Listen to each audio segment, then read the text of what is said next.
Hello, everyone. Welcome back to another episode of the Ready, Set, Mindful podcast. I'm your host, Carrie Bishgay. Whoa. Hold up. I'm your host, Austin Bishgay. RSM crew, what's going on site? Okay. So for this solo episode, I have a special guest, my lovely, amazing roommate, What's going on, everybody? Austin Bishgay. Welcome to the podcast. Thank you. Pleasure to be here. Pleasure to be back at the cabin. Yes.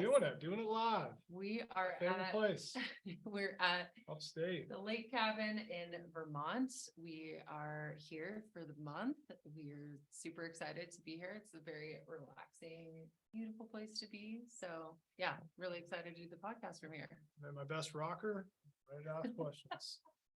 Let's go. We figured that All right. this would be a fun change of a style of episode for you guys. So this episode, Austin is going to be tables turned, asking me some questions. We're going to be talking about coaches as mentors. This is our Father's Day special edition. Since coaches, male coaches in particular, have played such a influential role in my career, my athletic career, and my personal development, and they really impact athletes, in their athletic careers. So I really thought that we would take this opportunity to focus on coaches and the impact they have for athletes for this episode. So get ready, buckle up. All right, so I think this will actually give me good perspective, some insight to you as well, maybe things I don't know. So we'll find out. The relationship may develop from here. From roommate to maybe I'll get a ring. Maybe I'll upgrade from roommate to boyfriend. Official. Here we go. We'll see. It's in the cards. Yeah, so Father's Day coming up. First off, don't forget your fathers. Don't be that last minute planner. Go out and buy something. Or better yet, make something. Or take your dad out for an experience. There you go. Or if you want some merch. Or if you want some merch to make your dad look good, feel good, and be good, RSM shop. Yeah, we do have a Father's Day promo, 15% off for dads this Father's Day. So it's dad 15 at Ready Set Mindful /Etsy. So make sure to go check that out if you haven't planned anything for your pops just yet. So, all right, let's get into it. All right, let's dive into it. So I think it's really important, Father's Day, everybody starts reflecting, right? So we think about all the fathers in our life. And I want to caveat that for some people, a father or a father figure may not be their blood father, right? It may be somebody that just is a huge aspect of their life. We're talking just that male model figure, that role model, right? So that's really what we're going to focus on. And I think it's important to give the audience a background overview of,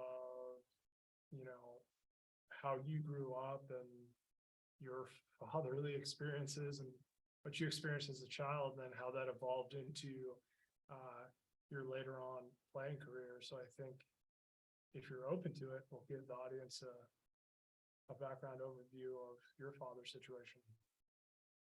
Yeah. So my situation was that I was raised by my mom. There were 4 of us kids, 5 of us now, but 4 of us growing up, and we were all raised by my single mom. So I actually grew up without a father figure. So I really relied on my coaches, my male coaches in particular, to have mold my idea of what a healthy male figure looked like for me in my life. So I would, spend my time over at my friends' houses. I would frequently go to dinners at my friends, my teammates' places, and I would watch their interactions with their dad and kind of got my idea for what a male role model should be like from them. And then also from the coaches that I grew up with. So I grew up doing gymnastics and basketball. I didn't do volleyball until way later on. So I had one basketball coach in particular, Mr. Bonilla, David Bonilla. He was an amazing guy, kind of a hard ass, and he really took a liking to me. And I was in 8th grade. I think that was my first really initial introduction to what a healthy male coach looked like. I knew that that's, coaches yell at you, they demand a lot of you.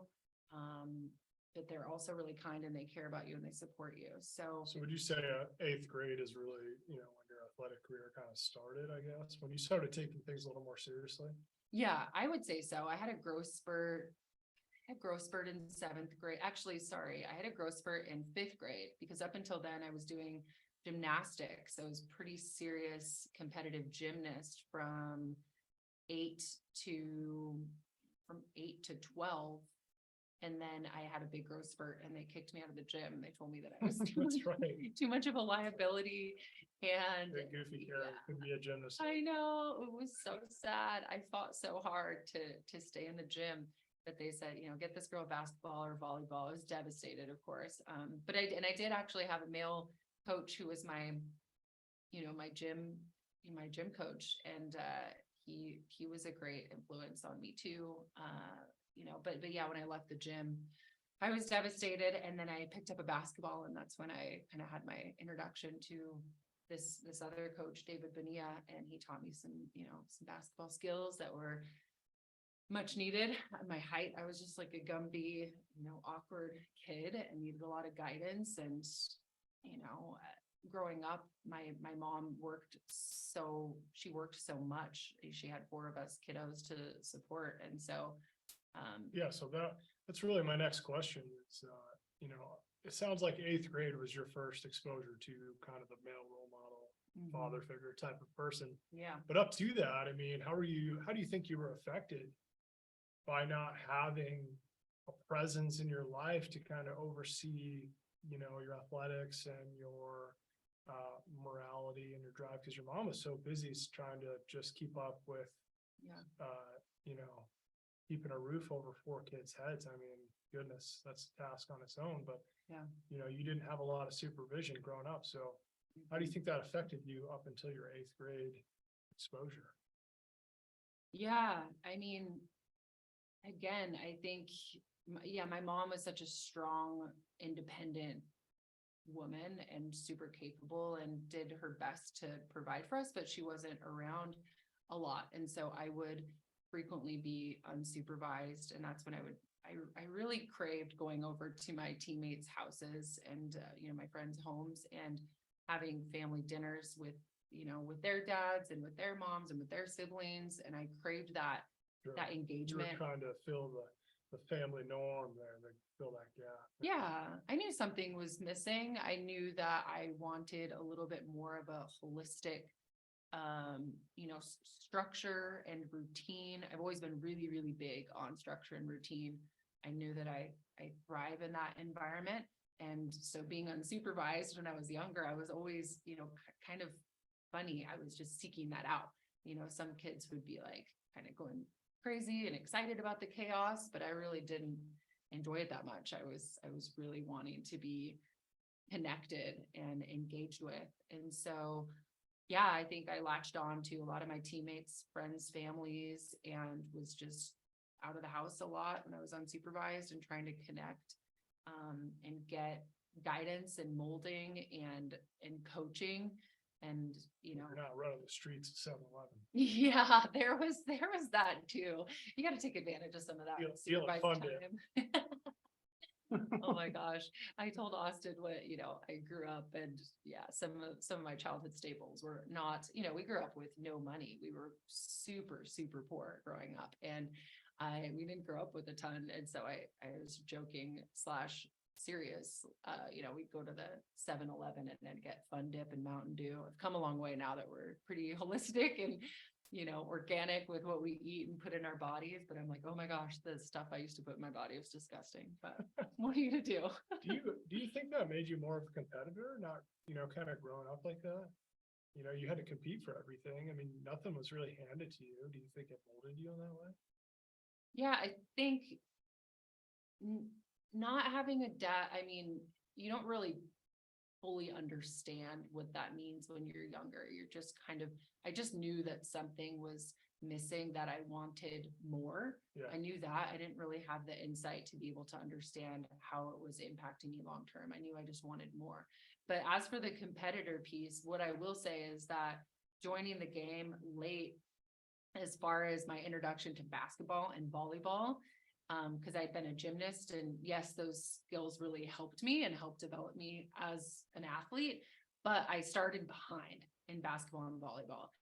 And it was my ego slash my drive that really impacted my competitive, my competitiveness, because I was like, not fun. Anyone who's an athlete listening to this, it's not fun to feel like you're in a deficit, start in the hole. It's embarrassing. You want those skills, you need to catch up. So I was constantly just grinding, trying to catch up, asking my coaches for one-on-one time after practices, after games. What can I work on? I'd go to them with like my journal, and they'd be like, oh my God, here she comes again. But like, I was desperate for coaching and for mentorship, at such a young age. So yeah, that's where the competitive nature comes from. Constantly feeling like I was behind, and needed to catch up. And not only catch up, but to get ahead. I was like, okay, I'm in the hole a little bit. And I feel like I'm at a deficit from not only having the skills, basketball and volleyball skills, but I have a single mom and less resources. We don't have a ton of money. Like, how can I kind of compensate for these lack of resources with some of the skills that I can maybe, provide, and maybe I can provide for my family in some way and help them out at some point. Sure. So you're striving, you're hungry for mentorship, right? So we fast forward to the 8th grade.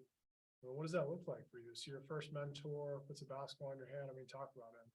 Talk about the next mentors that start popping up in your life and how that affected you. Yeah. David Bonilla, he was the basketball coach. As I said, he was the first mentor that made a really big dent, really big impact in my life. And then from 8th grade, I started playing volleyball in 8th grade. And then I entered high school, and my freshman year, I had a male coach who really impacted me. His name was Mike Sacco. You've met him. He's an amazing man. My freshman year, it was kind of interesting because I had switched high school. So it was, I don't know if I've ever talked about this before. I think you know this, but I was, started at one high school, Pullman High School, and I was on varsity. And then I had transferred to Gonzaga Prep, where I ended up graduating from. But as I transferred, I went from varsity to the C team, which is, so you go from the very top to the very bottom. So because I missed tryouts. So it was, a devastating blow to my confidence. And it was just, man, it was a really like trying year for sure. And so I met Mike Sacco. He was a coach, volleyball coach at that time. And he kind of took me under his wing, saw that I was, had a ton of potential, was maybe frustrated with being on the C team. I was really coachable. And so he really, he was always giving me feedback. I was always asking him for feedback, coming to him again after practices and asking what I can do, what else I can do to become better. And, we started having coffee. We had coffee after school together, and he'd done that with like quite a few of the girls. Like, he was just such an amazing like mentor and coach, and still to this day, like I'm so grateful to have him in my life. He's been such an amazing resource for me. So these two individuals were role models for you throughout high school? Throughout high school, Coach Bonilla, he kind of ended in 8th grade. I didn't have much contact with him, but Mike has been someone who's throughout, I've known him from 15 to like 37 now. So he's been in my life for a long time. So then what did you see in Mike? Like from the beginning all the way through, what were some positive attributes that made him a good role model in your life? He always talked about meditation. At that point, it's kind of funny. At that point, I didn't really know.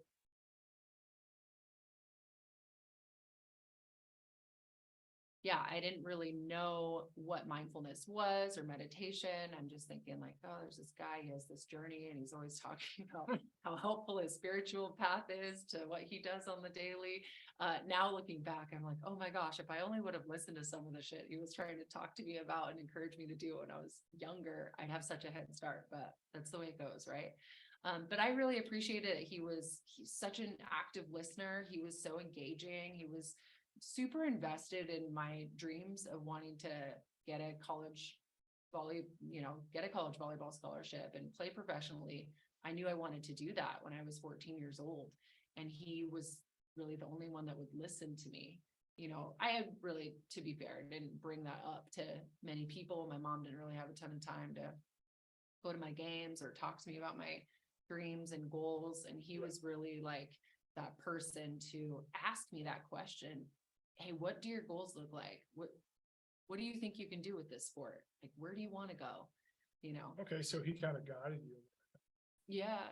He asked the questions, he asked the questions and he laid out a framework that's always been my thing. Like I thrive on routine and structure and framework, and then I could fill in the gaps with grinding out hard work, but it helps to have somebody with you, supporting you, listening to you, keeping you accountable. And at that age, especially like 14, 15, like I needed that framework. I couldn't quite see what I needed to do to get to that point. And so he was super helpful in, he had helped other girls get college scholarships. He'd seen the trajectory, like what you would need, what it would take to get to that point.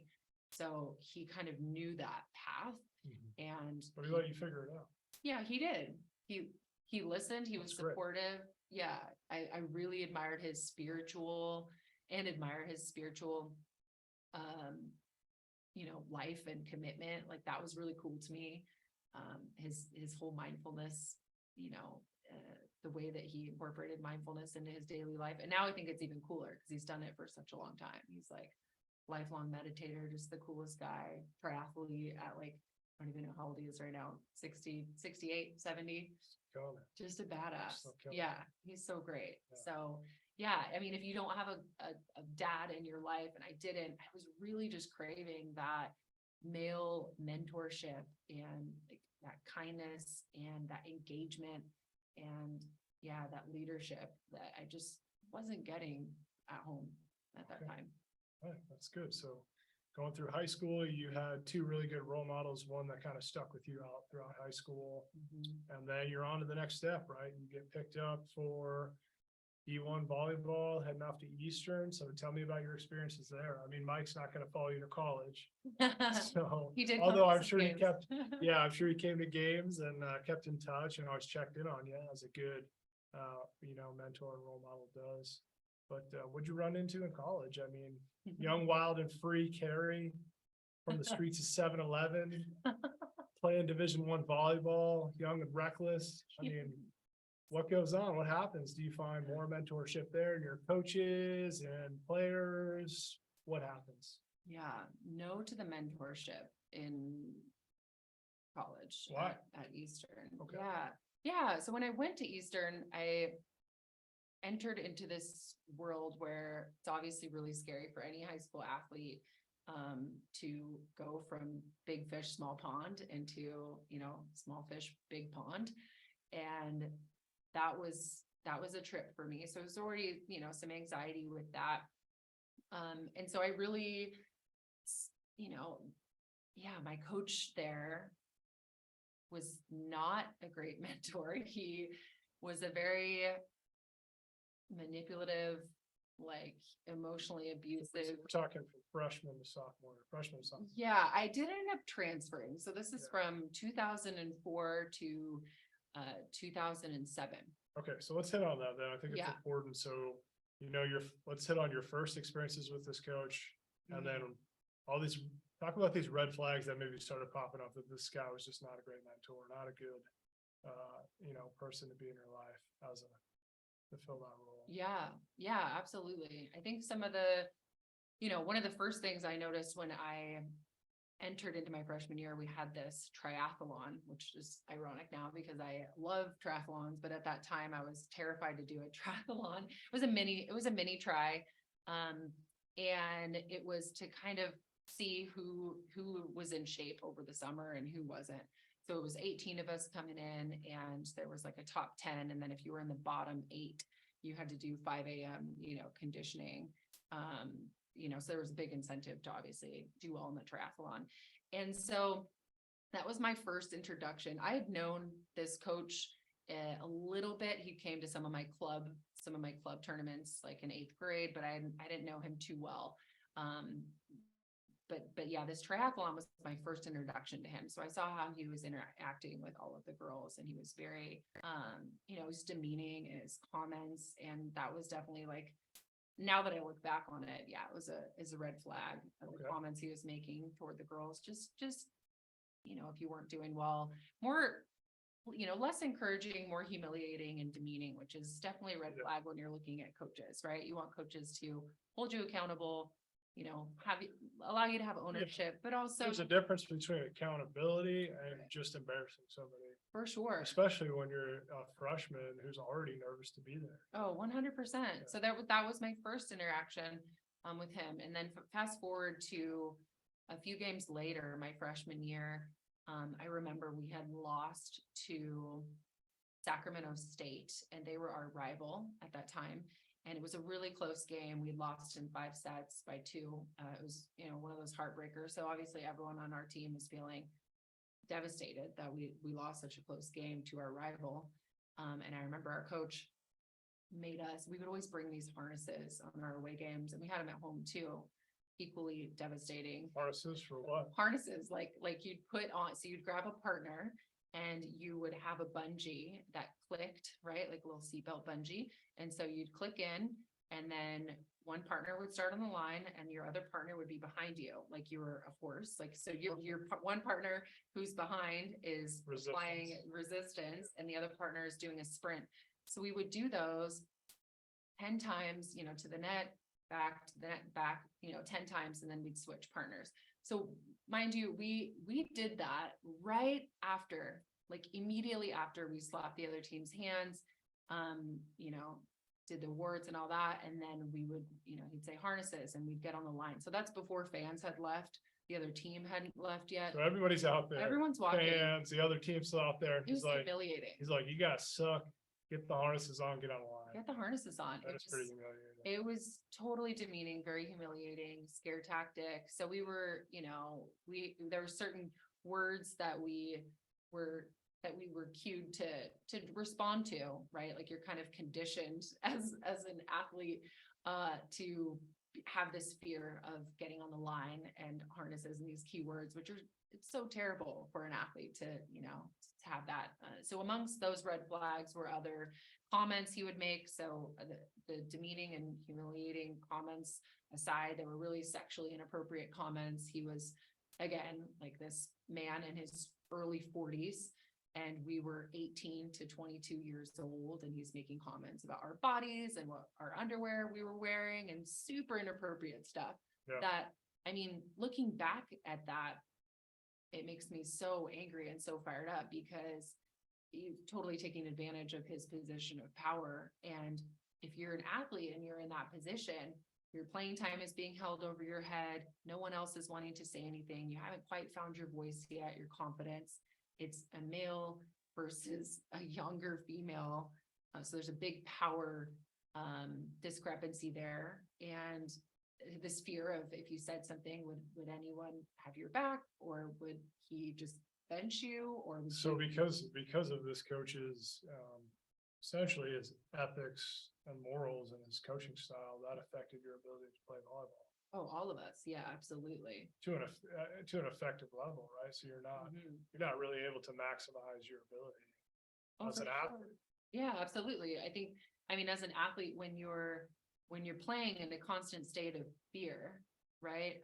Fear of the harnesses coming out, fear of, he would also make substitutions, one and done. You make one mistake and you're done, right? So it's challenging to play free and play relaxed, and to not have a ton of anxiety at that level when you're just kind of always looking over on the sideline to see his reaction to things. It was like we were a bunch of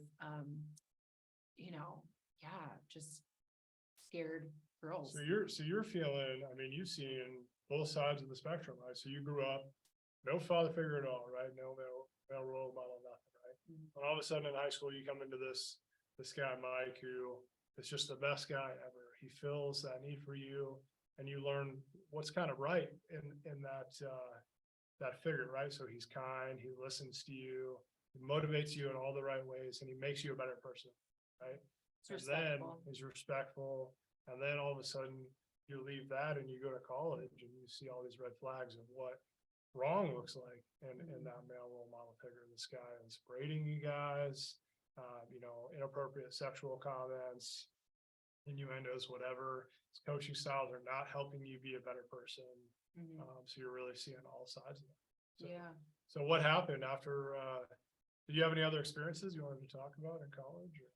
Yeah, it ended up as I ended up transferring. A few of the other girls ended up transferring due to his behavior. He eventually ended up transferring to another school as well, getting fired for inappropriate conduct. And, so eventually things kind of, things work themselves out there for sure. Yeah. But yeah, so from there, I went to University of New Mexico, had a really great, Came in as a junior. experience, came in as a junior, right, had a really healthy coaching staff there. So again, it was nice to feel like, oh my gosh, breath of What were the fresh air. automatic differences that you saw? Boundaries, respect, healthy communication patterns,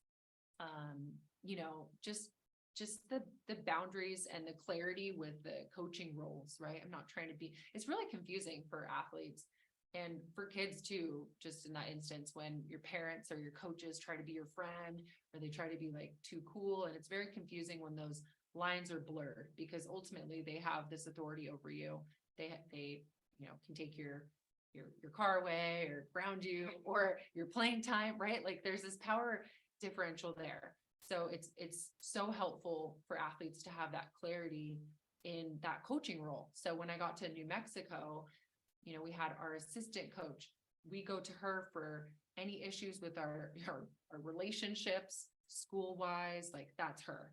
Anything with our position, our position wise, we go to our assistant coach. If it's a really big issue, we go to our head coach. So that was all really clearly laid out for us. So I think, athletes respond really well to boundaries and clarity and structure. You have to tell them what to do and what's expected of them in order for that to, be followed. Right. But I think that coaching staff at Eastern was so disorganized, so chaotic, and so inappropriate and dysfunctional that I just had none of that. So it was just a breath of fresh air when I went to University of New Mexico, and it was, a lot more money, a bigger school, more, bigger conference. So everything was just more stakes. And so more organization. It was really nice to get that contrast. So as you as an athlete, you had a more stable environment, and that enabled you to perform better. Oh, for sure. Have a better state of mind. Yeah. And be a better athlete, right? Right. And eventually that led you into playing professional sports.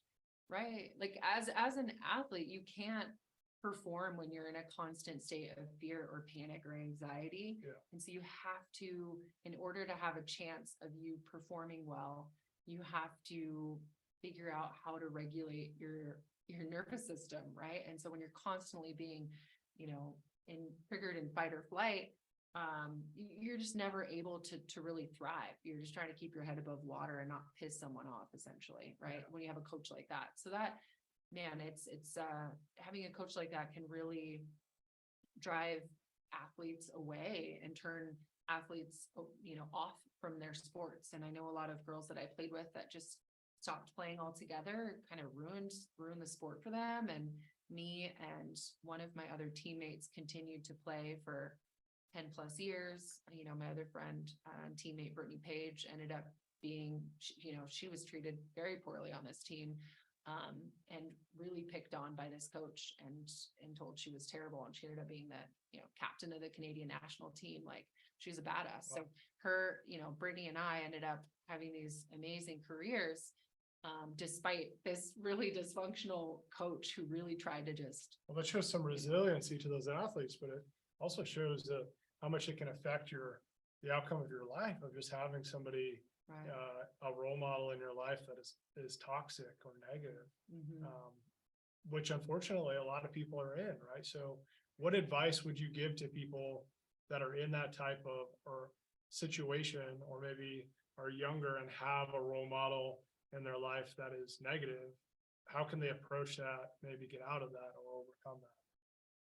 Yeah, I think that's a good question. I think trusting your gut is really important too. And it's really important to have somebody in your, network of support that you can bounce things off of. Like, hey, this didn't feel right to me, or this felt like it was inappropriate, or, just putting things out there. Cause I think sometimes we suffer in silence a little bit and just kind of take comments and normalize comments, and behavior that, isn't cool. It's not appropriate. Right. And things are way, way better and way different now today than when I was, coaches got away with a lot more in Yeah. 2004 for sure.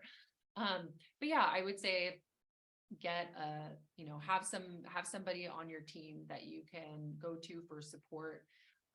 Put up a boundary. Sometimes it's really hard to talk to your coach one-on-one, especially if there's like a big age gap or power differential. You're younger athlete, they're in this position of power. Is there someone, a go-between, that you can have kind of mediate that? Maybe you can let them know what your concerns are, what you're experiencing, and they can go to that person.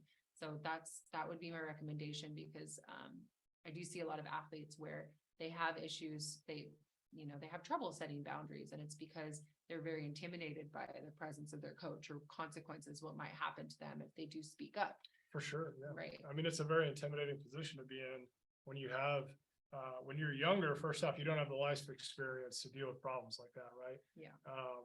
So definitely a challenging situation to confront a person like that, a coach, because it can affect your life, your playing time, all of those things, right?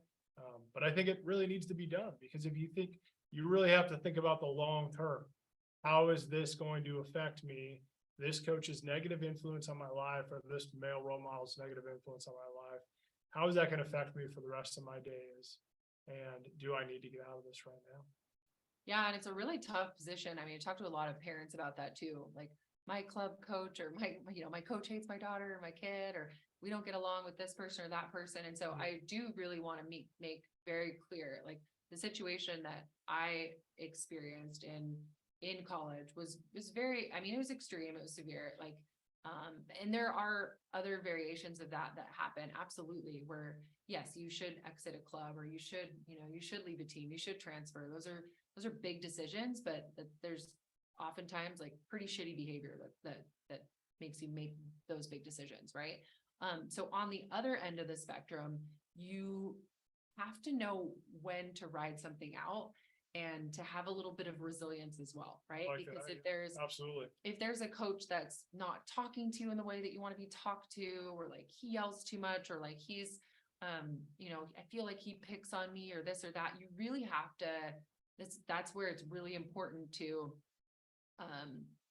maybe not talk to a parent or a teammate, Maybe but that coach journal. sees something more in you, or recognizes talent there that he wants to expose, and he's just a little harder on you for that. Well, yeah, I think in order to get clarity on it, I think journaling, like, making a list, and really holding yourself accountable for, like, okay, is this something that truly does have evidence behind it?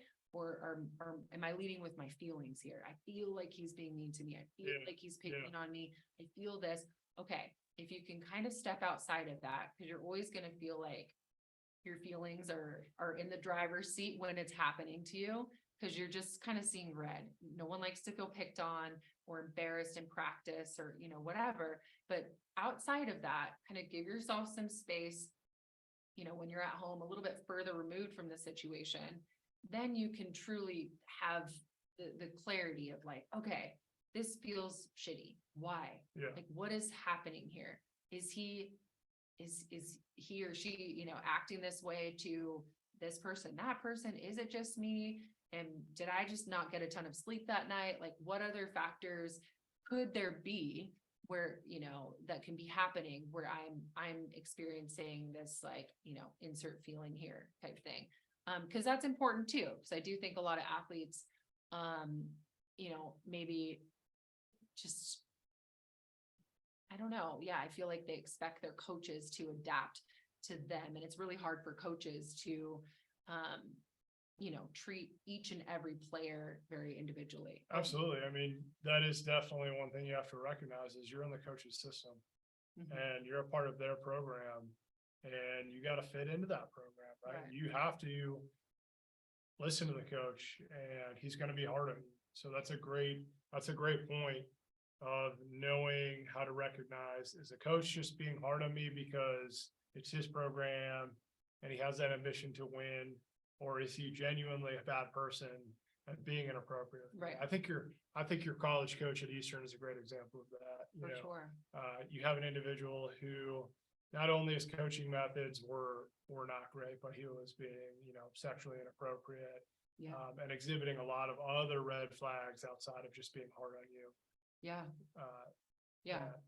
So many red flags. Yeah. So pay attention to those. I mean, the obvious red And you flags. wrote that up for 2 years. I read that up So for 3 years. there's some serious, 3 years. 3 years. And Seriously, shout out really. to, shout out to my teammates who also wrote that out with me. I mean, Chelsea Ross, my dear friend, she was she was an amazing support and resource for me during that time. Because she did come from a really stable home and she was super grounded and she knew who she was and she had great morals and values and ethics. And she was always the one to say, this is wrong. So that was probably pretty automatic for her to pick up on, Absolutely, because she had that foundation of knowing how her dad was, and her dad was a standout guy. Yeah. And her mom was amazing. And she had this foundation. She was like, so it was even more clear to her, like, oh my gosh, this is so not right on so many levels. And so I was always leaning into her. And we joke about that a lot, actually, like why we were attracted to each other as friends, because I was this like wild and free, like, friend. And she was like my stability, my rock, my foundation. I was always like, Chelsea, what do I do? You're my compass. Because she had such a stable upbringing. And so I really trusted her. And so, yeah, we all had such a rough time with that experience. But I think like when you're a part of a team, that really it bonds you and makes you stronger, but I never want anyone to have to go through that experience because it's terrible. But yeah, as much as you're coaching, coaches can be terrible. It's on the athlete to really question what's happening, build clarity around that, figure out what's happening and how it's affecting you and what your action step is to get out of that situation, or to maybe you need to endure it. Maybe that there's a lesson in staying and adapting to a system that's uncomfortable. But obviously if it's inappropriate and, and the behavior is unacceptable, for all the red flags we listed, then yeah, you need to leave that situation. Yeah. So in the moment though, what were some things you did to deal with those situations? I mean, how'd you manage that? Yeah, I think I always recommend this to my clients that I work with too. I'm like, take a bathroom break, like take as many as you need throughout practice, because I remember using that as a little outlet. Like I need to just go and breathe right now because I'm getting too worked up. Like he just threw the ball over there, or he just swore at me or did this. And I'm just like, I myself was about to walk out of practice. And so I was like, I need to go to the bathroom and just collect myself. I didn't really know what breath work was at that time, or mindfulness. I wasn't using that until my first year playing pro. I saw my sports psychologist my sophomore year actually at Eastern. So I was learning some things, but yeah, I would go to the bathroom and do some breath work and then come back and try to be neutral and be able to get through practice. And then after practice, I mean, my teammates were everything. Like we would just kind of commiserate with each other and build each other up, like give each other confidence and pep talks. And we never really told anyone else what was happening because it was just so, we didn't feel like anyone would believe us really, so you lean a lot on your friends as your support system, your teammates. And just try to take those breaks during practice, and prior to practice, I remember pumping myself up, like, okay, you got this, it's okay. Whatever happens, you're a good person, like, because he would diminish our, our character, which is one thing I just talk about so much with my clients, like separating the athlete from you as a person, right? Like, yes, maybe you are having a shitty practice or a shitty game, but that does not mean that you're a shitty person. Yeah. And Wade, that coach, would constantly connect your performance, your shitty practice to you being a shitty person. And once that happens, it's messy. That's dangerous, because then that leaves with you long after you're off the court. Right. And you start to internalize, I'm a shitty person. So Yeah. not good. Starts to affect your personality. That's not good at all. No. So you had all these experiences through college, and then you graduate somehow miraculously. Carrie graduates. Yeah. You Well, go- I didn't graduate just, Okay, so you were I you took were a hiatus. You were a 0.5 student. Yeah. I But came back 6 all years that later to aside, graduate. You came back, you did it, you got the diploma. Yeah.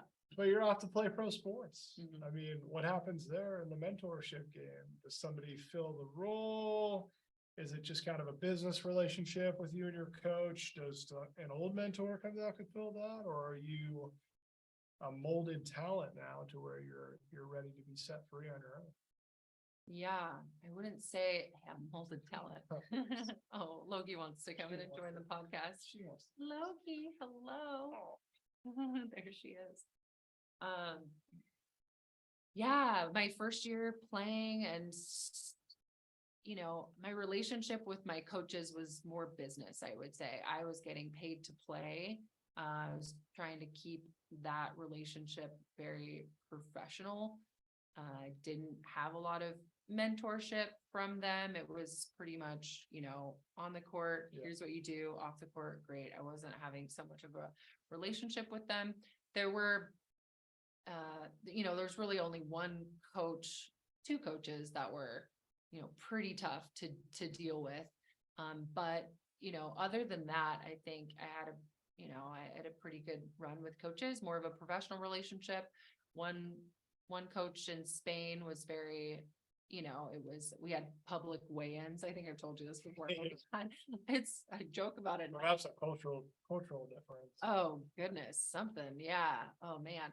Yeah. In Spain, we would have, before every practice on Monday, he would, it was called an accountability weigh-in to see how your weekends went. Right. And so we publicly, one by one, step on the scale. And so that already, it was not great for girls who struggle with body image playing in spandex. And, it's encouraging a full culture of disordered eating. That was definitely a red flag with that coach. But other than that, I would say I kept my contact with Mike Sacco, would kind of lean on him at times when I needed his help or mentorship. Yeah, you and Mike have remained close for a very long time. I mean, still to this day. Yeah. Yep. Yeah. I just texted him the other day. So he's been great. But yeah, I think I kind of figured some things out from my high school experiences with coaches, going to 2 different colleges, kind of seeing the difference in coaching styles. And then I kind of wanted to create some space for my coaches at that point, moving forward, and just wanting more of a professional relationship with them. But it kind of worked out for what it was anyway, because I was getting paid to play, and that was pretty clear. And the relationship piece I could get with my teammates. I didn't need to have that with my coaches. So you weren't ready. I mean, you had mentorship. I could have probably used more, for sure. I could have always used more. I think I leaned on, especially my first year playing pro, I was 22. And so I really leaned on my older teammates for mentorship and guidance. So although they weren't my, male role models, like we're talking about here, they were older and more seasoned in playing professionally, and a lot of them were from other countries. And so I really leaned on them for mentorship, and they guided me. So I've really never been shy about getting mentorship or being a sponge and getting, asking questions about things I didn't know. Like I've always been really craving that feedback and mentorship from anybody. So they've thankfully, I've had some really awesome teammates that have guided me through my career too. All right. So what advice would you give to everyone then? If there's somebody that maybe already has a stable mentor and is going out to college or going out on their own, or somebody, let's focus on somebody that needs that mentor, right? So what exactly should they look for in a person to fill that kind of fatherly figure gap to our younger audience out there, our younger athletes? Yeah, younger athletes, I think, whether it's a friend's dad or a coach you've had in your past, think of somebody who's made you feel heard, valued, listened to, respected, supported. Who is that person? Are they male or female? Maybe they're male, maybe they're female, maybe it's a past coach, or maybe it's a teacher, right? Or teachers, a former teammate, maybe, there could be that too, like teammates as you're a freshman, maybe you have a junior, or senior teammate, and that person could provide mentorship for you too. But yeah, whoever makes you feel supported, valued, respected, listened to, like those people are invested in you for the right reasons and care about you. And so check in with them, seek them out, shoot them a text. Absolutely. And if you do have someone like that in your life, just shoot them a thank you text, or I'm so grateful for you, because those people need to know what an impact they're making in your life. So That's a great point. Let them know that they're loved and that you appreciate it. And I would also say, don't let go of that, because that's such an invaluable thing for younger individuals, young high performers and athletes. They need that in their life. They need that stability. They need the mic in their life through the hard times and to help them get through and develop, right? And kids, younger people take that for granted. They're like, a lot of times they that's always going to be in my life, or that person will always be there, or I can get that anytime I want, right? So I'll just go back to my TikTok or the gram of Insta or whatever it is. So yeah, like Carrie said, thank that person, keep that in your life, develop that relationship, because it is a two-way street too. Like, as a mentor to a person, I'm not going to sit there and waste my time if the other person's not putting in the work, right? So if you pick up on those signs that Carrie just talked about, hold on to that person and put in the work and effort. And in the long run, you'll be a better performing athlete, really just a better person. Right.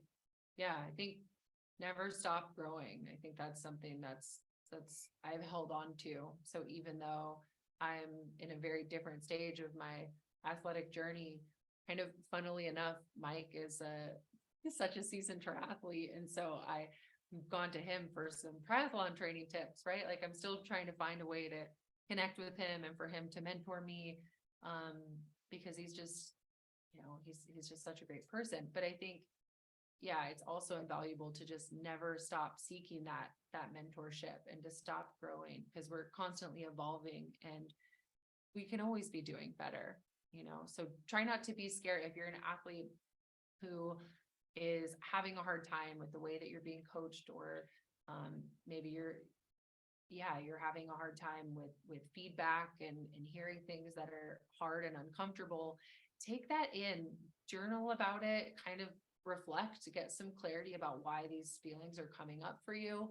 And then lean into that discomfort, because it's not always good to quit the team or to transfer or to go away from the hard things. So you want to make sure that you're making good decisions there, because the hard stuff is the stuff that's going to grow you. That's right. Adversity. Yes. Okay, Carrie, last question. I think you know what I'm going to ask. I don't. It's the famous RSM question. Oh, here we go. 18-year-old self, Oh, goodness. correct? 20-year-old self? Which one do you want? That's- 16-year-old self? Both were, when I was 20, I felt like I was 16 still, yeah. 18-year-old self, would you do anything different? Advice, change anything in terms of where you were at with your mentors, who you were seeking advice from, all of the good things? Yeah. Yeah, it's it's a tough question because everything on one hand shapes you, right? So I wouldn't be sitting here with you if I wouldn't have gone through all of that back then when I was 18. But I would say to speak up when something feels wrong, trust your gut, probably is wrong, and let somebody know who can drive some action behind that. I think it would have been, it's my only regret is just looking back. I wish that I would have, filed a complaint, or we would have done more as a group to push that coach out. Yeah, so other people maybe didn't have to deal with it. Right. Yeah. You're just trying to, I was just trying to survive, and that's what I tell myself anyway, is just trying to tread water and get through that situation. And like at that time, you just don't have the clarity or like the wherewithal to really know how that decision is impacting you or other people. You're just trying to get through. Yeah, And you're just, at that point, I was just trying to get away, to transfer, to go away, Yeah. and without really thinking about, future incoming girls, and that they would have to deal with that too. yeah, I think that's a great point too, is recognizing that if you are taking a stand, and we got our number one guest here. Come here. Our Come here. hungry puppy. Hey. I think that is a great point to bring up, though, is that if you don't deal with it, you got to think about the ripple effects, right? So Mhm.